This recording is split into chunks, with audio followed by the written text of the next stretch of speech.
Imaš nezaželene goste na svojem vrtu? Tukaj je nekaj napotkov za uporabo odganjalca krtov Parkside.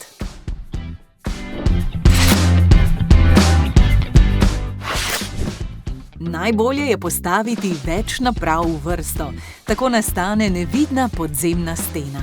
To ima najmočnejši učinek.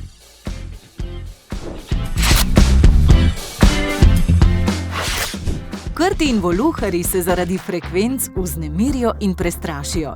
Potem niso dejavni samo ponoči, temveč tudi podnevi. To sprva povzroči dodatne krtine. A tudi, če se na začetku pojavi več sledi, naprava izpolni svoj namen.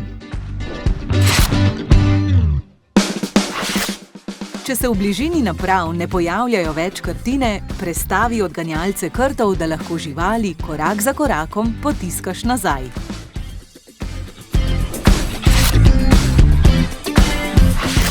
Upoštevaj, krti in voluharji ne odidejo takoj. Traja več tednov, da so živali povsem pregnane.